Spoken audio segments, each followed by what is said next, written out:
بسم الله الرحمن الرحيم.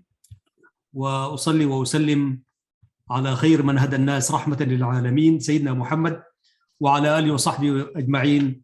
أيها الأحباب في كل مكان، أحييكم من شبكة سلام وقناة سلام الإعلامية، وبرفقة أستاذنا وعزيزنا الشاعر محمد نور شمسي من قاهرة المعز لدين الله الفاطمي القاهرة. مرحبا بك أستاذنا شمسي.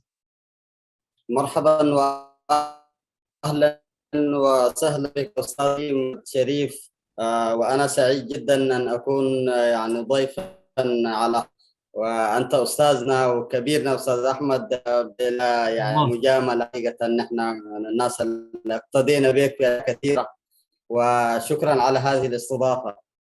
الله يخليك يا سيدي الكريم. ونحن من بعض إن شاء الله. أبشر بالخير. أستاذ شمسي، في برنامج مع اللغة العربية أنا أعرفك أنك أنت رجل مؤمن بهذه اللغة وتحبها وتكتب بها وتدافع عنها وتعرف قيمة هذه اللغة العربية، اللغة الشريفة، لغة القرآن الكريم. أستاذ شمسي، كده كتب كثير عن حب اللغة وأهميتها شعرا ونثرا، ومما نذكر في فترة الطفولة: لا تلمني في هواها، ليس يرضيني سواها، لست وحدي أفتديها، كلنا اليوم فداها. نزلت في ظل نفسي وتمشت في دماها، لغة الأجداد هذه رفع الله لواها. بهذا المفتتح أستاذ شمسي، ماذا تحب أن تفتتح لنا من جانبك كمان في حب اللغة وأهمية اللغة؟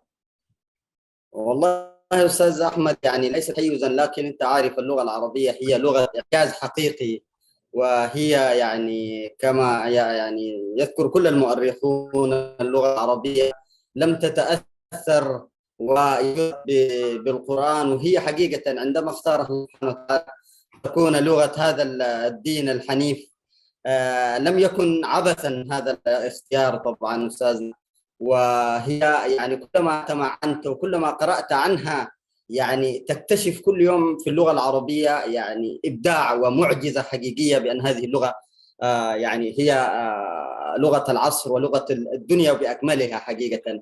أنا أستذكر في هذا المدخل ومع يعني كما ذكرت في هذه القصيدة التي يعني كنا ندرسها ونحن أطفال، يعني ذكرتني لكنني كنت نسيتها حقيقة، لكن أذكر قصيدة قالها حمد بن خليفة أبو شهاب في هذه اللغة، لغة القرآن: يا شمس الهدى، صانك الرحمن من كيد العدا، صانك الرحمن من كيد العدا، هل على وجه الثرى من لغة أحدثت في مسمع الدهر صدى، متلثما مثلما أحدثت في عالم عنك لا يعلم شيئا أبدا، فتعاطاك فأمسى عالما بك أفتى وتغنى وحدا، وعلى ركنك أرسى علمه خبر التوكيد بعد المبتدا، أنت علمت الألا أن النهى هي عقل المرء لا ما أفسدا، ووضعت الاسم والفعل ولم تترك الحرف طليقا سيدا، أنت من قومت منهم ألسنا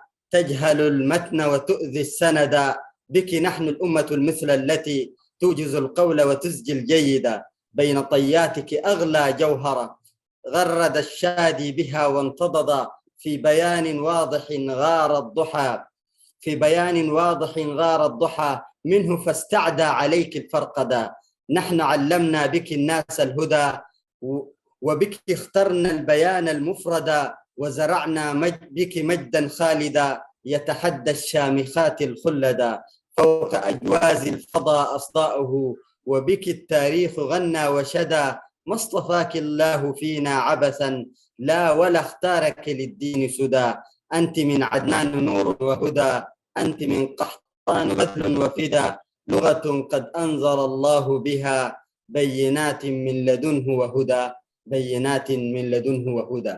يعني فحقيقة هذه اللغة كثيرون من تغنوا وكثيرون من كتبوا عنها، حافظ إبراهيم وغيرهم في تأكيد الناس تتمسك، وعلي الجارم طبعا تعرف، نترك العربي الصمح إلى دخيل من الألفاظ مغترب، يعني كان يدعو الناس بأن هذه اللغة تشتكي، وهذه اللغة هي يعني كلما تمعنت فيها وكلما قرأت عنها تكتشف هذا الإعجاز، وتكتشف أنها حقا لم يأتي اختيارها عبثا، بل إنما هي حقيقة هي يعني لغة الإبداع الإلهي بالمناسبة فيها في يعني في على لسان البشر يعني. يا سلام، شكرا لك، شكرا لك حبيبنا شمسي على هذا المفتتح الجميل الذي يؤكد عظمة هذه اللغة ومكانتها، ليس عند مكانتها الكونية. وكما ذكرت نعم. يعني هذه اللغة هي اللغة الوحيدة التي توصف بالبيان. اللغة صحيح. الوحيدة هي لغة البيان واللغة المبينة، وغير ذلك تعتبر لغات غير مبينة. وإن شاء الله نحن حنجي ماذا قال الشعراء. أستاذ شمسي، أنت يعني من أبناء كرن، أليس كذلك؟ أبناء حقات. نعم. حقات، نعم حقات. نعم. بارك الله فيك، بلد الأجداد يعني. نعم. قد إيه اللغة العربية في حقات كانت في زمنكم يعني، نعم. بداية بالقرآن الكريم ثم المعهد وكده؟ نعم حقيقة أستاذ أحمد، يعني اللغة العربية في حقات يمكن حقات من أكثر المدن انتشارا فيها اللغة العربية، فيها لهجات ولغات إريترية متعددة، لكن حقيقة يعني طول الفترة لحد ما خلينا إريتريا يعني حقات كانت لغة الشارع هي اللغة العربية يعني حقيقة. يا سلام. وحتى النظام عندما يعني يعني عندما فرض اللغة الأم عجز أن يجعل داخل مدينة حقات لغة من اللغات، يعني كانت مدرسة التجرينيا بالإضافة إلى مدرسة الأمل للغة العربية، والمعهد أصلا معهد قديم في حقات. فداخل مدينة حقات لم يستطع أن يفرض من اللغات المحلية التي أراد أن يطمس بها برنامج اللغة التعليم العربية باللغة الأم، نعم. بلغة الأم. فحقات كانت عصية حقيقة، فيها أهلنا وأحبابنا البلين والتجري والحضارب، وحتى من أهلنا الساهو والعفر العايدين. فتشكلت حقات يمكن كلها تكاد تكون إريتريا مصغرة حقيقة. فهذا جعل أن تكون اللغة العربية هي لغة التواصل. وحقات أستاذنا يعني حتى فترة نهاية التسعينات إلى بداية الألفينات كانت تقام فيها الأمسيات الشعرية، ويمكن أن يدخل المتابع بتذكرة. يعني الآن هذه تروح ربما لا توجد، يعني أنا أدفع مثلا تذكرة وقدرها لأحضر أمسية لشعراء كبار في تلك الفترة، وكانت يعني هذه الأمسيات ناجحة جدا. نعم أنا طبعا حضرت، يعني أذكر في حقات في بداية في نهاية التسعينات أو بداية أو سنة 2000 كانت تجرى أمسيات شعرية، وأنا حضرت للأستاذ أساتذة كبار. من الشعراء لم الذين يذكر حضرت لهم؟ الأستاذ كجراي رحمة الله عليه، ومحمد الحاج موسى الأستاذ أستاذنا. تجري تقريبا لم يلقي، كان مريضا لكنه شارك من باب حضورا فيما أذكر. لكن عبد الله عمر كرام ومحمد الحاج موسى وإسماعيل أنقا تقريبا وغيرهم من شعراء اللغة العربية كانوا يحضرون هذه الأمسيات، وكانت فعالية ثقافية كانت دائما تقريبا بمناسبات أعياد الاستقلال. فالمجتمع الشارع في حقات يهوى هذه اللغة، فعندما يعني يعلن عن أمسيات شعرية في تلك الفترة الناس كانت تساهم وتدخل بمقابل، يعني حتى ليس الآن لو عملتها مجانا ودعيت يعني لا يكاد يتفاعل معك أحد يعني. فالشارع في حقات كان يهوى هذه اللغة، وكانت متأصلة حقيقة. يعني يمكن الخلاوي والمقرآت في حقات كانت منتشرة جدا كما أذكر، ويمكن في لقاء سابق معك كنت أوضحت على هذه النقطة.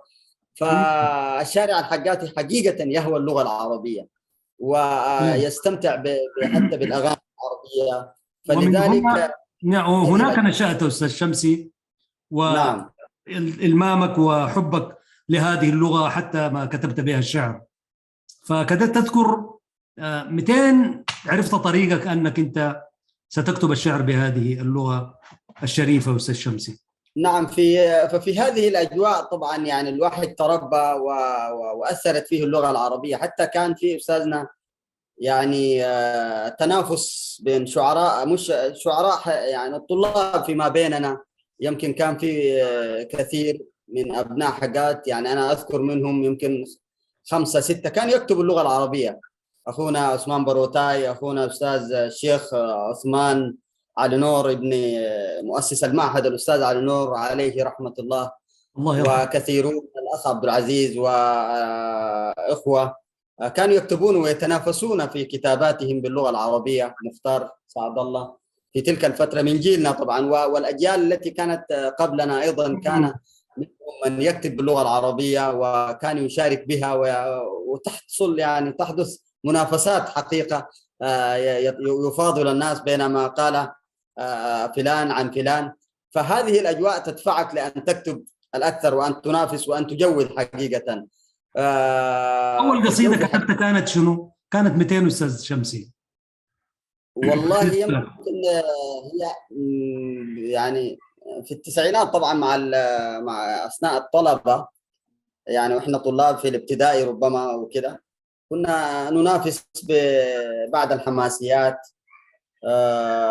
يعني يمكن هي على سننا كانت لا بأس بها، لكن الآن يمكن ليست بهذه الاستساغة. يعني يمكن يا بلدة عشقها قلبي ولن البدايات، هي يتخلى، البدايات عادية عادية. رفض الظلم والذلة من أجل إخراج المستعمر سيفه سلة، بالوحدة والمروءة والصبر تحلى. يعني كلمات مثل هذه.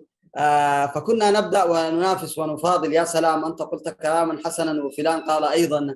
فهذه تدفعك لأن تكتب، لأن تطور، لأن تكون مستمع جيد للغة العربية، حتى يعني بالكتاب بالشعراء. وأنا كنت متأثر بكجراي جدا حقيقة، وأحمد سعد من تلك الفترة. يعني يمكن من أجل من ضاق الظنا في كل المحافل كنت ألقيها، يعني أقراها، من نعم. أجل من أجل أطفال لنا قد شردوا خلف العرى. فهذه هؤلاء هم قدوتنا حقيقة، وكنا يعني نكون أو نحب أن نكون امتدادا لهم قدر المستطاع. فهذا هو ما يدفعك، يعني الحماس أكثر من الإجادة أنا في رأيي. جميل. طيب أستاذ شمسي، أنت أكملت يعني دخلت المعهد في حقات؟ نعم، أنا درست في المعهد، يعني درست المعهد ودرست في حتى المدرسة القسم العربي في مدرسة الأمل، وأيضا درست في الجونيور، لكن لم أكمل. ثم بعد ذلك يعني اتجهت غادرت إلى إلى السودان. السودان. نعم. وفي السودان أخذت المراحل الباقية كلها ما عدا الجامعة؟ نعم، امتحنت مرة أخرى من العائدون شهادة الصف الثامن، ثم مدرسة الحاج موسى الثانوية، امم وهكذا يعني بعد ذلك هنا لم. طبعا احتكيت وتفتقت شاعريتك أو بديت تستمع لشعراء مدينة كسلة وشعراء كسلة نعم وكثر يعني. كيف كانت اللغة حقيقة، ساعتها عندك أستاذ شمسي؟ والله أستاذنا طبعا حتى يعني كنت الطابور الصباحي طبعا دائما، سواء كان في العائدون الناس الذين عاصروا الفترة، يعني كنت أنا من أدير الطابور سواء كان في العائدون أو في الحاج موسى. يعني ما شاء الطابور الله. الصباحي، المشاركات الشعرية، الإذاعة ويعني المدرسية. الإذاعة المدرسية يمكن كنت مسيطر فيها أنا في تلك الفترة. حتى إذا لم يكن أي برنامج فالمدير كان يقول محمد نور يلا يعني غطي هذا اليوم. فأحاول يعني أدير هذا اللقاء يعني بكلمات بفواصل شعرية، غالبا طبعا فيها الصبغة الإسلامية في تلك الفترة. نعم. آه، فيعني فهذا أيضا يعني يؤكد تعلقي بهذه اللغة وبالشعر العربي وحبي له كثيرا. يعني كنت يعني أحفظ يمكن القصيدة بسرعة فائق. الآن لا أكاد أحفظ يعني يوم كامل يمكن بيتين ثلاثة. يعني الحفظ، لا يعني أنا زلت. أتفق بالمناسبة، يعني عملية الحفظ قلت كثيرا جدا جدا. لا زلت شاب. طيب مشاركاتك كده في الأمسيات الكسلاوية في الشعر؟ هل شاركت في الدورات المدرسية؟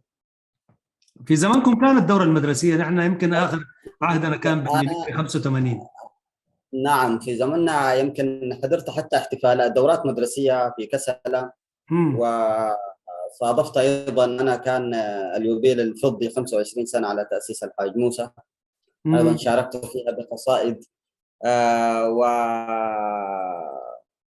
وشاركت أيضا في بدايات فعاليات أخرى كانت ترتبط بتهيئة الخرطوم عاصمة الثقافة وكذا في تلك نعم نعم. الفترة. طيب الوقت ذاك بديت تكتب الشعر أستاذ شمسي؟ نعم، الشعر طبعا. مم. يعني الشعر سواء كان العامي أو الشعر الفصيح، كنت بكتب وكنت بشارك في بمشاركات، يعني على تختار لنا مواضع. نص، تختار لنا نص من نصوصك العربية من تلك الفترة، تذكر شيء في المرحلة في الثانوية تحديدا؟ في المراحل الثانوية يمكن كان عن كسلة. ايوه. ناداك فؤادي مشتاقا وهواك لي دوما شغلا، نادى حسنا حويتيه وعن ذكراك ما غفل، وباح بالحب في ملأ وبالكتمان ما قبل، وصاح بعشقك في جهر بلا خوف ولا خجل. إن كان هواة العشق قد عشقوا فلحد عشق أحد ما وصل، وقال فرد ممن سمعوني من تهوى ولي سأل، فأجبت أهوى حبيبة تدعى كسلا. يعني هكذا يا سلام. المشاركات. أنا يا جميل مكراما والله. والوادي والسما وعلى، عشقت القاشة والخضرة، عشقت السهل والجبل. يعني حاجة كده نثرية على حي السديري والعمامة، وصيفا على الكتف حملة، وإن من زائر حل بنا، يعني أهل كسا كده وجد الكرم أينما نزل، وهكذا يعني. جميل جميل. هذه هي المشاركات في تلك الفترة. يا سلام. طيب بعديها الجامعة درست فين أستاذ شمسي؟ في القاهرة؟ نعم، بعدها درست هنا في القاهرة والأزهر الاثنين. امم. انت جيت هسي كنت. يعني شمال الوادي وجنوب الوادي يعني، اخذت من نعم، الجنوب من الهناي وطلعت الى الشمال. القاهرة إلى طبعا الشمال. يعني مدينة الشعر والجمال، هي طبعا فرصة وحتى خير كسلة لي كمان، هذه. هي كسلة حديقة العشاق يعني. وليك حق كسل انت طبعا. وليك حق تتغزل في كسلة يعني. كسل حقيقة هي مدينة الجمال، ويعني كثيرون كسل كجراي، وكسل اسحاق الحلنجي، وكسل يعني. توفيق صالح جبريل، ايوه. انت ادرى يا سلام. بكسل، كانت كسل يعني. نعم نعم، رحم الله الشعراء جميعا، ونحيي جميعا الله استاذنا الحلنجي. يحفظ طيب له. في القاهرة أستاذ شمسي، أنت دخلت الأزهر وفي جامعة القاهرة أليس كذلك؟ نعم، طيب تخصصت في شنو أستاذ شمسي؟ والله مجال اخر. يعني انا درست في الاول التمريض، ثم نقلت الى برنامج في الاشعه الطبيه، فتخصصت في الأشعة الطبية. ولكن في الأزهر دخلت كلية اللغة العربية الشعب العامة. جميل جدا. هناك هسي في آه، الأزهر من وجدت من زملائك مثلا، أو من الشعراء أو من الأدباء الذين تأثرت بهم يعني؟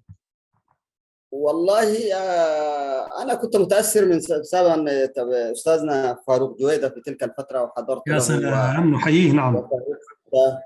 وحقيقة حتى أحد الأخوة كان قابله وعرض عليه بعض من ما كتبت، واستحسنه جدا، وكان يعني مم. يقول له يمكن يعني أن يكتب مقدمة أو هكذا يعني. فكنت، مم. لكن لانشغالاتنا بالعمل الحركي والسياسي في القاهرة، الناس يعني لم تتاح الفرصة للتواصل معه بشكل أكبر. ولكن شعراء العامية أيضا أنا من المتابعين جدا. الخال الأبنود طبعا حضرت الفترة بتاعه الله يا يرحمه، سلام، رحمة الله عليه. نعم. وحتى الشباب الذين جاءوا من بعده، هشام الجخوة. يعني أنا كانت تهمني الشعر الذي يحمل رسالة، الشعر الذي يؤثر على الشارع. الشعر الثوري أكثر شيء يجذبني. وأتناسى كل الجودة والإتقان بعد ذلك. يعني هي الشعر الذي يلامس الوجدان، يلامس القضايا الحقيقية. هذا هو الذي يؤثر فيه حقيقة، جميل ولذلك جميل. كنت هذا اللغة المعروف يعني. عنك أستاذ شمسي أنك شاعر حماسي وشاعر وطني وتكتب كثير في هذا المجال. كده أقرأ لنا من نصوصك اللي كتبتها في القاهرة. طبعا اكتملت الشاعرية عندك في مدينة القاهرة، وبرضو علت الجودة ما في شك. والإنسان مع مرور الزمن بيجود شعره، وكل مرة يضيف شيء إلى شعره. فكده أقرأ لنا من شعر الحماس والشعر الوطني. نعم، حقيقة يمكن الآن أذكر اللي هي قصيدة يا شعبنا هيا إلى الوفاق. بعد عملية فورتو في أسمرة، يعني أنا كنت راجع، ف يعني الناس كانت منتظرة هل هي فشلت أم هذه العملية نجحت، وهكذا يعني، لأن كنت الناس راجع من كانت وين شمس متمسكة. ساعتها؟ راجع من البلد؟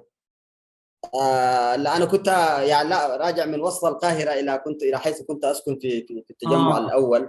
كويس. فقلت لصديقنا أمان ياسين، كان قال لي لعلك عايز تكتب في قصيدة لغاية ما توصل احتمال هتكتبها يعني. فأمان ياسين الله يحفظه في نعم، فرنسا نحييه الآن. والله. فأول ما وصلت التجمع اتصلت عليه وقلت له على فكرة القصيدة يعني جاهزة. أنا كنت أتحدث عن الإحباط اللي كان متوقع عنه الناس، يعني هذه أيضا لم تنجح وهكذا.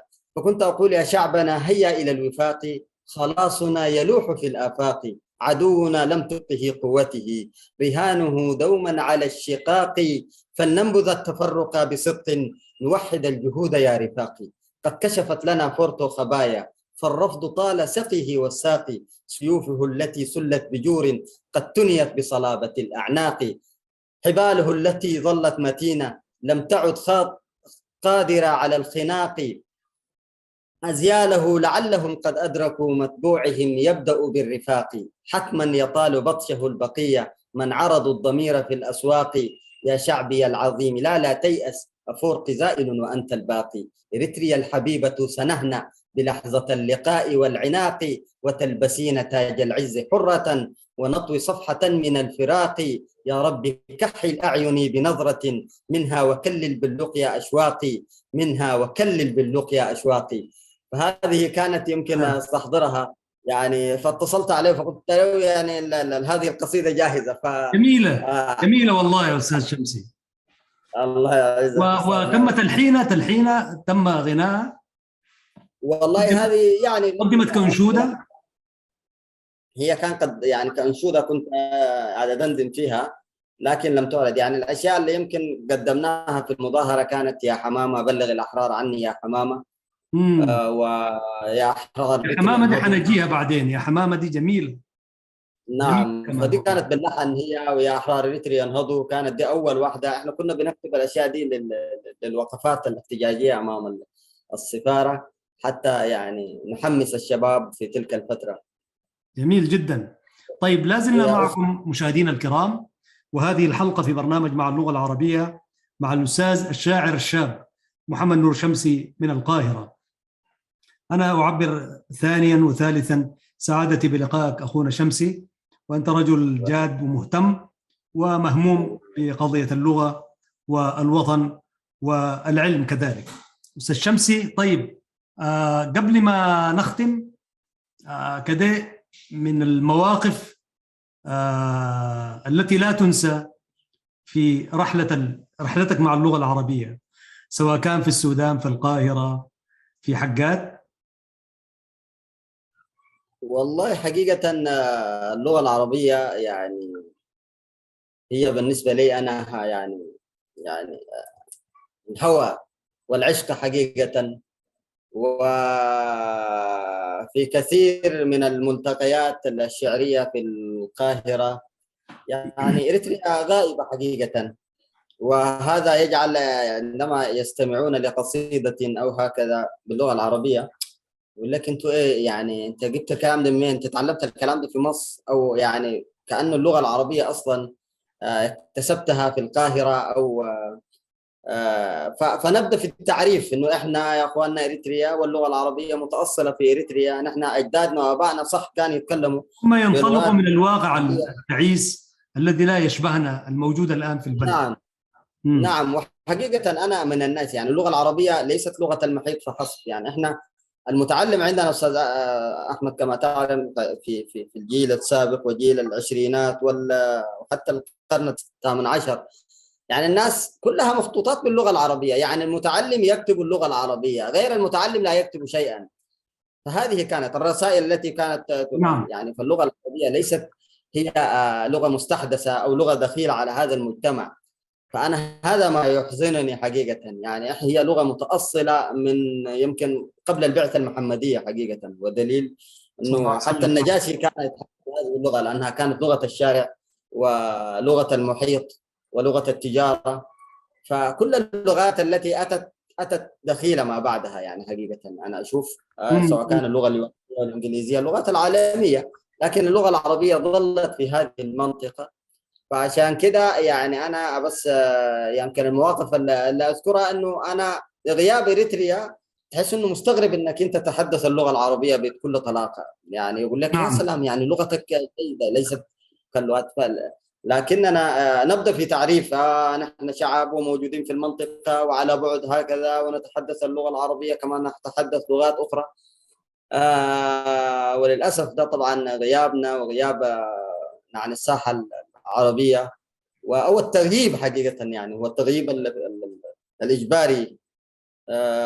لانه الساحات دائما الانظمه الرسميه هي التي تفرض ان تكون نعم. حضورا. نعم. نعم. أستاذ شمس، طيب نستأذنك ونستأذن المشاهد الكريم، نتوقف فاصل قصير ونعود إليكم مشاهدينا الكرام في رحاب هذه الحلقة رقم 43 في برنامج مع اللغة العربية، وضيفنا هو الشاعر الشاب الأستاذ محمد نور شمسي.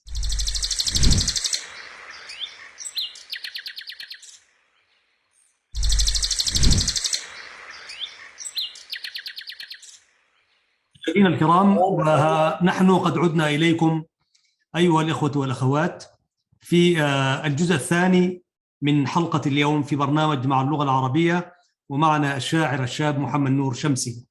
أستاذ محمد نور، واحدة من قصائدك حقيقة أنا لما نستمع لشعرك طوالي بتذكر الشاعر الكبير أحمد سعد. فعلا أنت متأثر بهذا الشاعر، ونفس الشاعر أحمد سعد موجود في مفرداتك وحتى في خيالك وفي لونية الشعر الذي تكتب به. وطبعا الشاعر أحمد سعد مدرسة شعرية قامة نترحم عليه، اللهم اغفر له وارحمه واكرم نزله. طيب أستاذ شمسي، نستمع إلى يا حمامة، ولو عندك تعليق على ذلك تفضل قبل ما تقرأ. يا سلام. اولا اشكرك جزيل الشكر استاذنا مره اخرى. واحمد سعد طبعا عاشق اريتريا. يعني كل حس إريتري حقيقة يجب أن يتأثر بهذا العملاق حقيقة. ونحن يعني لسنا طولا نبلغ مقامه ومكانته وإجادته حقيقة. هو إنسان عليه رحمة الله. فأنا يعني حقيقة أتأثر به دائما وأحاول يعني عندما أقرأ قصائد لأحمد سعد أحيانا أبكي. يعني أقول يعني أين نحن الآن من أحمد سعد؟ أين هذه الروح التي كان يكتب بها أحمد سعد حقيقة؟ أما عن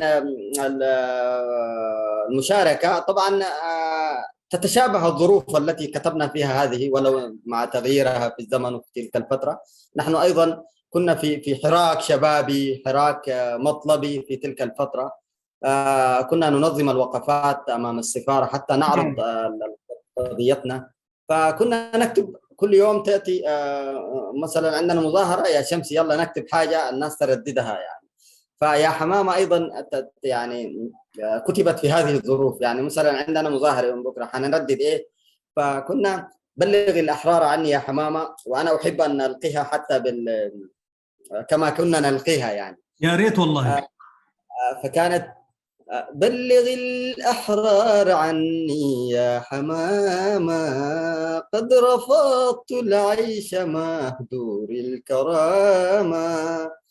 أنا لا لن أرتضي الصمت بديلا أنا لن أرتضي الصمت بديلا، وكذا لا أقبل الجبن مقاما. بلغ الأحرار عني يا حماما، بلغ الأحرار عني يا حماما.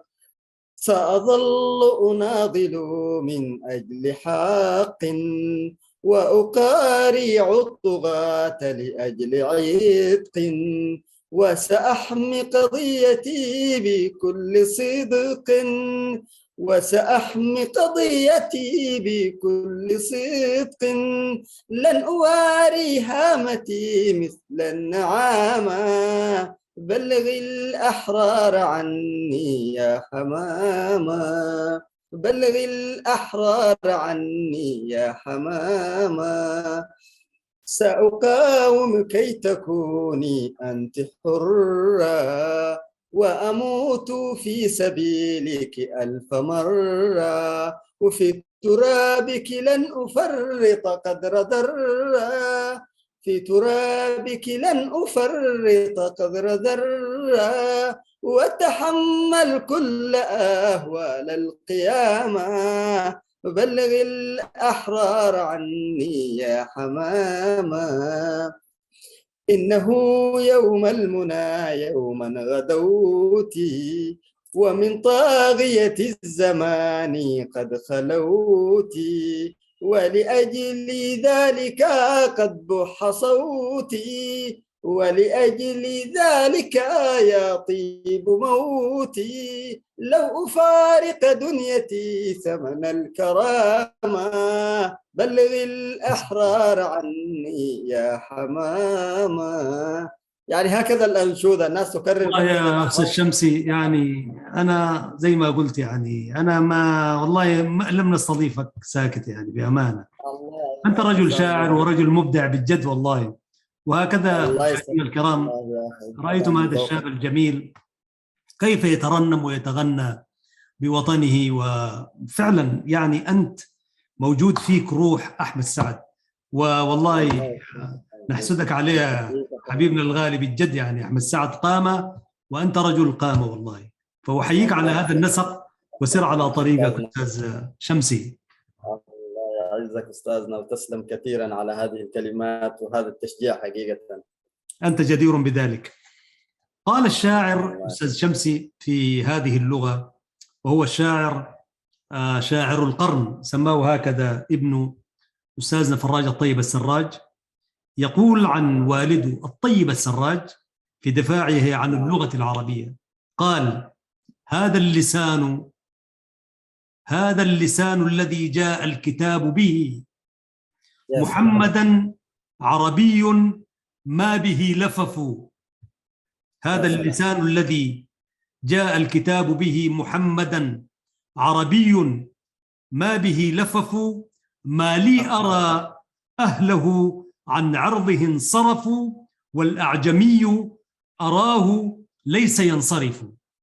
الله الله. أأن تملكت الأعجام ملكهم فأصبحوا لأعاديهم وهم نصفوا، بمعنى خدموا، ظنوا به الضعف. أين الضعف إنهم لما أخلوا به عن جهلهم ضعفوا. والله هذا شاعر القرن، يعني يا الطيب سلام. السراج رحمة الله عليه، عنده أشعار كثيرة في حب هذه اللغة. أستاذ شمسي، حقيقة. منطلقا من هذا الكلام، هل تفتكر نحن المجتمع الإريتري الذين ينبغي علينا الحفاظ على هذه اللغة والاهتمام بها، هل يعني نصونها بالقدر الذي ينبغي أن نصون؟ لأن اللغة العربية في إريتريا لها بعدها الديني وبعدها الوطني وبعدها الثقافي. فكذا أدينا ما شهدته من مجتمعات إريتريا تحديدا في القاهرة، هل هم بقدر المسؤولية في الاهتمام باللغة ونشرها والحديث بها وهكذا؟ والله حقيقة يا أستاذ، يعني أنت عارف الشعب الإريتري هجر وكذا وحوربت اللغة العربية، لكن والله الناس هذا يعني دائما الشيء الممنوع دائما مطلوب. يعني الإنسان ما تقدر، بالذات اللغة العربية، يعني أن تحاربها في مجتمع يعشقها ويهواها وهي جزء من كينونته وكيانه صعب جدا. يمكن من محاسن هذا الاستبداد، يعني عندما منع وهجر المجتمع ولو أن هي ما محاسن، لكن المجتمع تمسك بهذه اللغة، يعني درس في السودان وفي اليمن وفي الخليج عموما وفي مصر، تمسك بهذه اللغة العربية، أجادها إجادة، ربى أبنائه في الخارج في الدول العربية على هذه اللغة العربية. الناس حتى في الغرب الإريتريين لهم لهجات، لكنهم حافظوا على أن تظل اللغة العربية حاضرة في أطفالهم، في أبنائهم، بالاحتفاظ على تراثنا الوطني ولغاتنا المحلية. أوكي، لكن اللغة العربية عندما يعني يفهمها الطفل منذ الصغر يكون قد أبدع في ألفاظها وحافظ على نقائها، فصاحتها. فإنما اللغات الأخرى مكتسبة، لكن اللغة العربية يجب أن تؤسس. فهذه أدت يعني يمكن المجتمع أكثر تمسكا، درس بها الجامعات، يعني فهمها لأبنائه.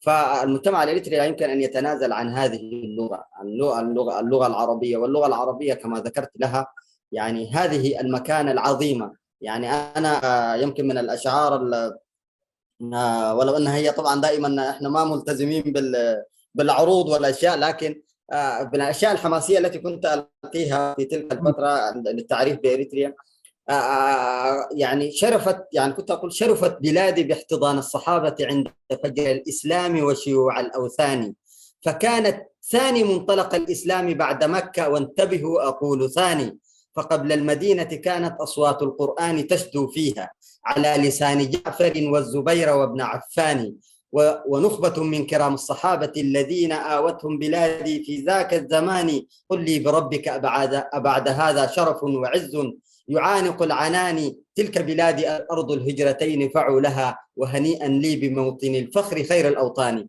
فيعني هذه الكلمات ربما أنا كنت أريد أن أؤكد أن اللغة العربية وهذا القرآن كان يشدو على فضاء إريتريا قبل أن يصل إلى مصر حتى، وكنت أقول المصريين هكذا، ولا إلى السودان ولا إلى المدينة المنورة حتى. يعني أصوات القرآن العربي الفصيح البليغ كانت في إريتريا حاضرة في مطلع يعني مع ظهور الإسلام. يعني فأن نكون أكثر حرصا وأكثر حفاظا لهذه الهوية العربية الموجودة.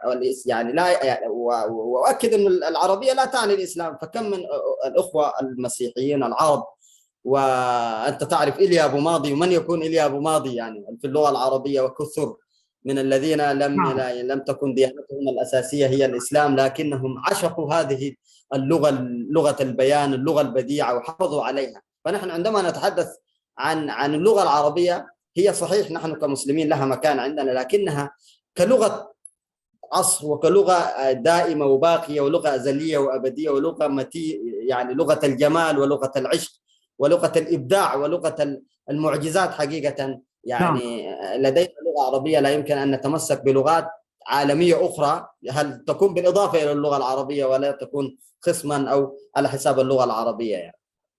جميل جميل، ما في شك. بس الشمسي نحن يعني باقي لنا زي ربع ساعة كده أو تلت ساعة حقيقة، برضو دايرين نسمع نص كده من شعرك. نعم. الاختيار متروك لك. الاختيار، احنا طبعا مرات كلها كانت في الروح الثورية موجودة زي ما قلت لك. فكانت يمكن من الأناشيد أيضا، الأناشيد القصيرة، فترة من الفترات أسلوب الشعبية في الهجوم على البنات في منطقة ما. وحدث 27/7 تقريبا 2011 سمعنا بهذه، فنظمنا مظاهرة حتى نعكس المأساة الموجودة في إريتريا للعالم. فعلى ارتجال يعني يمكن عملنا أنشودة برضو كانت يعني عن البنت الإريترية التي اختطفت. يعني كنا نقول يا أختنا لا لن نكون لعهدنا سنثور كي لا يستهان بعرضنا. يعني في تلك الفترة يعني النساء يؤخذن والرجال موجودين. يعني احنا كون تأخذ الرجل من بيته، هو يعني الرجل يعني أتى ليخدم الوطن، يعني الرجل مستعد لكل الظروف، لكن هذه الفتاة التي تخرجها عنوة لا تراعي يعني المجتمع المحافظ الا ولا مجتمعها. امم طبعا. ففي هذه المظاهرة كنا نقدم أيضا، قدمنا أنشودة ارتجالية حقيقة في نفس الفترة. كذا كانت: نستمع لها. يا أختنا لا لن نخون لعهدنا، سنثور كي لا يستهان بعرضنا.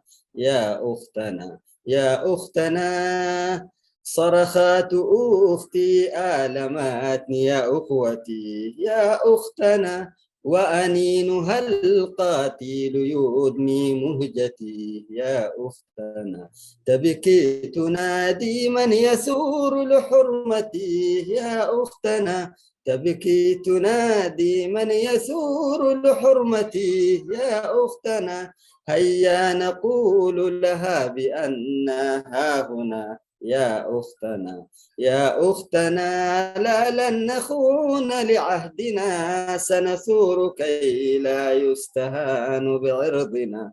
يا أختنا يا أيها الأحرار لا تيأسوا. يا أختنا إن الطغاة إلى الزوال مهما قسوا. يا أختنا يا أيها الأحرار لا تيأسوا. يا أختنا إن الطغاة إلى الزوال مهما قسوا. يا أختنا سنحاسب الظلام عما دنسوه. يا أختنا سنحاكم الظلام عما دنسوه. يا أختنا لن يترك التاريخ ثارك. أختنا يا أختنا يا أختنا لا لن نخون لعهدنا، سنثور كي لا يستهان بعرضنا. يا أختنا إني بكيت دما لأجل الغالية. يا أختنا خطفوها من دار أضحت خالية. يا أختنا خلعوا العفاف من حرائر إريتريا. يا أختنا نزعوا العفاف من حرائر إريتريا. يا أختنا ماذا جنينا كي يلاقينا العنا. يا أختنا يا أختنا لا لن نخون لعهدنا، سنثور كي لا يستهان بعرضنا. يا أختنا. فهذه كانت من القصائد الارتجالية جميل حقيقة، يا اخي، حاجه جميله والله يا استاذ شمس. يعني في لسان الشباب. فاحنا من هذا الباب يعني خلدناها وذكرناها، رغم انه كانت يعني هذه المظاهرة التي كانت يعني تعكس مأساة الفتيات الإريتريات في تلك الفترة، من التجنيد الإجباري الأبدي، وهذه المعاناة التي تعانيها المرأة أو الفتاة الإريترية جراء هذا النظام المستبد يعني. سبحان الله، والله لله درك يا حبيبنا الغالي الأستاذ شمسي. أنت شمس في كلماتك وتبدياتك جميلة، مع أنه وأنت المأساة الله هي يسلمك. مأساة كبيرة وجرح نازف، لكن هذا الجرح النازف أنت بتعكسه بطريقة والله يعني تقدر وتجل فيها بالجد يا أستاذ شمسي. طيب أستاذ الله شمسي، يعزك. الغربة طبعا برضو ما هي، برضو كتاباتك دي ما هي من أنين الغربة ووحيها. نعم.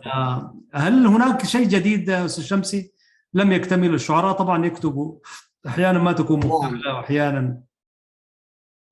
نحن والله وثقنا اللي يمكن ما في الجديد؟ ديوان لسه لم يطبع، لكن في هذه الادبيات عن الشباب 24 مايو في تلك الفتره يمكن وثقتها في جمعت هذه في ديوان اسمه في حبها أشدو.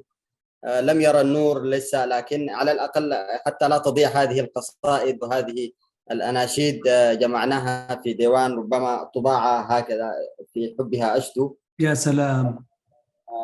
وطبع هذا الديوان لا طبع طباعة عادية، بس يعني لم يصدر يعني، ولم يعني تجرى فيه لا لسه. يعني ما أخذ شكله النهائي. أيوة، لا ما أخذ شكله النهائي، بس هذا من أجل كم عدد القصائد المحتويات؟ حتى الآن يمكن 25 قصيدة، يعني بعدها طويل وبعدها قصير. كلها وكتبتها مكتوبة في القاهرة ولا كان في جزء منها؟ كلها هذه في القاهرة، كلها فترة يعني العمل الحركي في شباب 24 مايو. ممتاز والله يا أستاذنا شمسي، بارك الله فيك. طيب تدينا نص ثاني كمان أستاذ شمسي، وأنت طيب يعني يمكن تتحفنا في هذا المساء يعني بجد يعني. في الشوق والأنين وكده،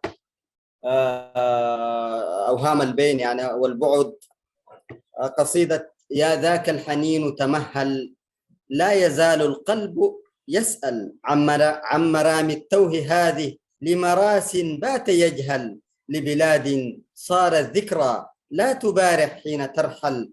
أنا يا حجات أشكو من ثناء يتسلسل، لا له في الأفق إلا بعض يأس يتسلل، وهموم تتوالى تنده الحزن تعالى، عانقته حين أقبل، كيف لا أبدو كئيبا وعتل للقوم أوغل، سرق الأملاك جهرا، منع الأرزاق غدرا، كتم الأنفاس قتل، شوقي يعظم كل حين، يجبر النفس لتغفل عن مآس في بلادي، وظلام الجور أثقل، كيف نحيا تحت ذل جاثم في الصدر أوغل، نشر الجهل وعاد كل من بالعلم نادى، خطف الأعلام فينا في استبداد قد تمادى، هكذا تبدو الحياة ابن مدح حين ساد، سوف نمحو ذات يوم من صحائفنا السواد، ونغني لصباح الوعد نهتف، ها هو الفجر قد عاد، ها هو الفجر قد عاد، وسيعود بإذن الله هذا الفجر المنتقب بإذن الله. إن شاء الله يا أيضا حبيبي شمسي، بوركت يا سيد الكريم، وبورك ممشاك إن شاء الله، وأينما كتبت بإذن الله يعني نحن سنقتفي أثرك يعني، وما حنسيبك أستاذ شمسي. عطرت هذا السماء بجد والله يعني. ليس مجاملة أستاذ أحمد والله، يعني يعني حتى من قبل أن نلتقي أنا كنت أعرف وكنت متأثر، وكنت أهوى ما يقدم الأستاذ أحمد أصلا، سواء كان بعد الاطلال وحتى خروجك، وأنت تعرف هذا الحب الذي يربطنا أيضا لما التقينا في القاهرة، وكان لنا هذا نعم الله الشرف. يبارك، حب بجد يعني.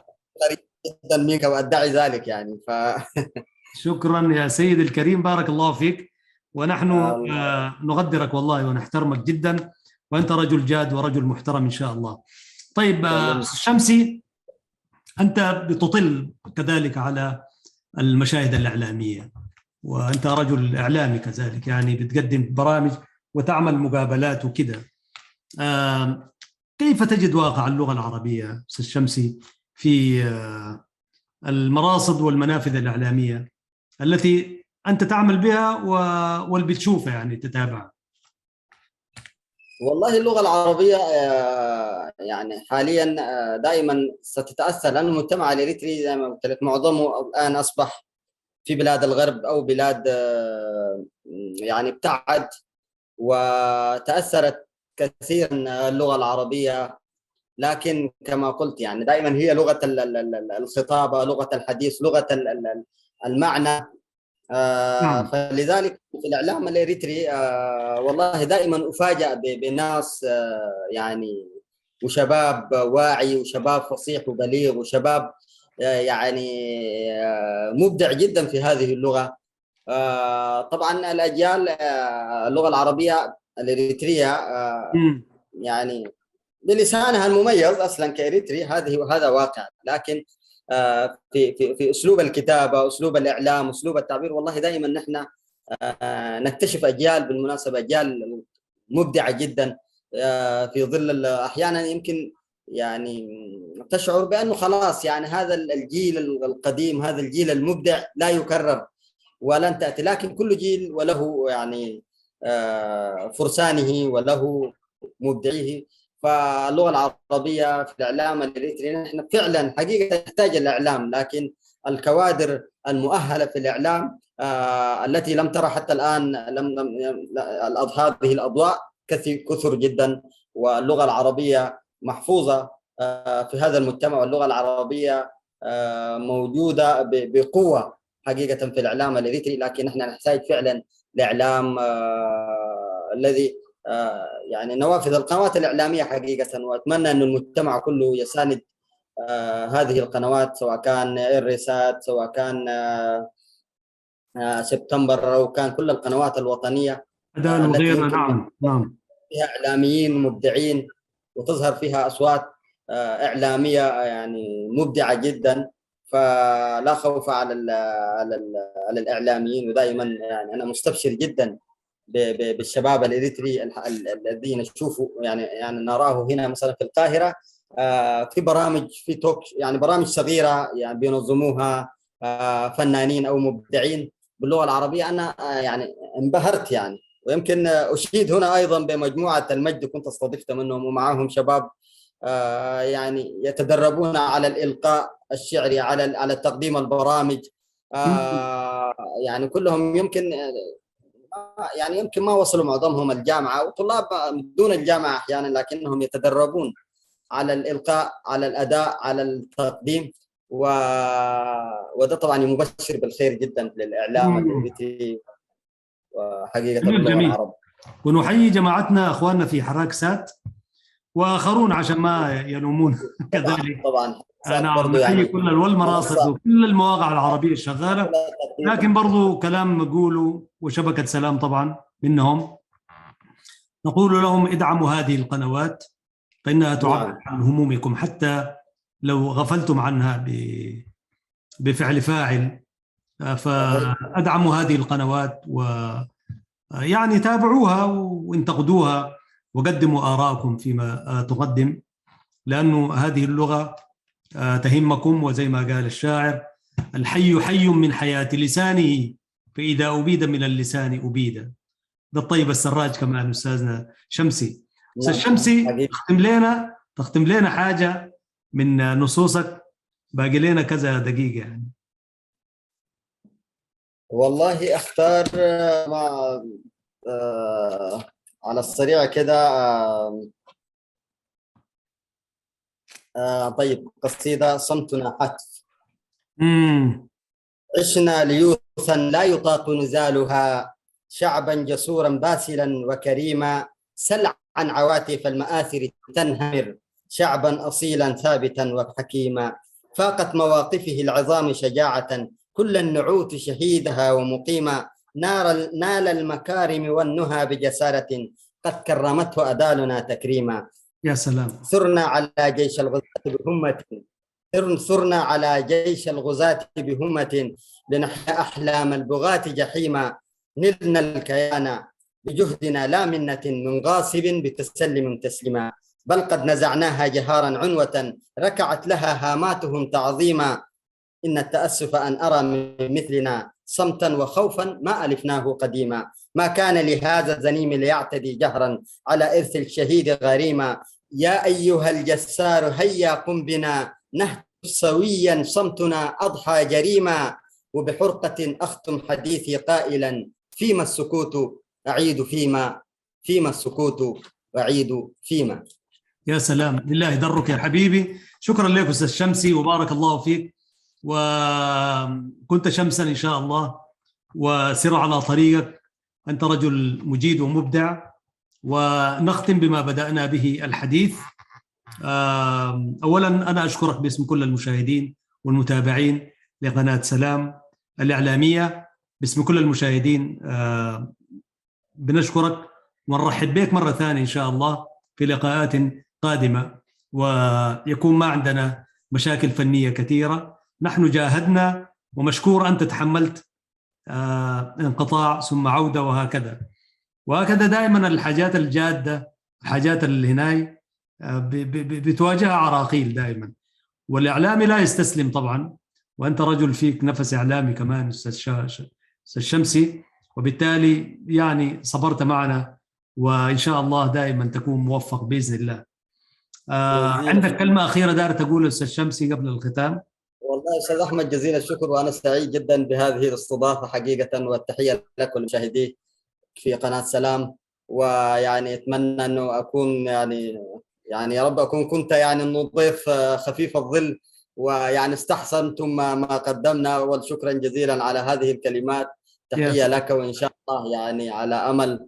أكيد أستاذ أحمد دائما حأكون طول ما أستاذ أحمد موجود حنكون ظاهرين في كل حتة، وهذه الإشادة اللي قلتها أنا أعتز أبشر بها. وتحية أبشر يا من سيد الكريم، إن شاء الله أنت جدير شكرا بكل ذلك. جزيلا. بارك الله فيك. مشاهدي الكرام، في الختام برضو أقرأ عليكم ما كتبه الطيب السراج رحمة الله عليه في دفاعه عن اللغة العربية. قال: هذا اللسان الذي جاء الكتاب به محمدا عربي ما به لفف، ما لي أرى أهله عن عرضه انصرفوا، والأعجمي أراه ليس ينصرف، أن تملكت الأعجام ملكهم فأصبحوا لأعاديهم وهم نصفوا، ظنوا به الضعف أين الضعف إنهم لما أخلوا به عن جهلهم ضعفوا، فأصبحوا ساء ما ظنوا قد احتملوا عنه إلى أعجمي حوضه نطفوا، يبغون عزهم والعز ما تركوا، والذل حيث أناقوا بئس ما قرفوا، شتان ما بين عربي حفظه شرف وأعجمي زري حفظه سرف، إن الأعادي لبيتكم، إن الأعادي الذي لبيتم فضائله، والفضل ما جهل الأعداء واعترفوا. شكرا لك حبيبنا شمسي، وشكرا لكم مشاهدينا الكرام أينما كنتم، وحتى نلتقيكم إن شاء الله في حلقة قادمة بإذن الله من برنامج مع اللغة العربية. نقول: اللهم لا علم لنا إلا ما علمتنا إنك أنت العليم الحكيم. نسأل الله سبحانه وتعالى أن يجمعنا وإياكم في خير وعلى خير. شكرا على متابعتكم. هذا محدثكم أحمد شريف، يرجو لكم دوما الصحة والعافية. تحياتي وتحيات كل الزملاء الفنيين في قناة سلام الإعلامية. السلام عليكم ورحمة الله وبركاته.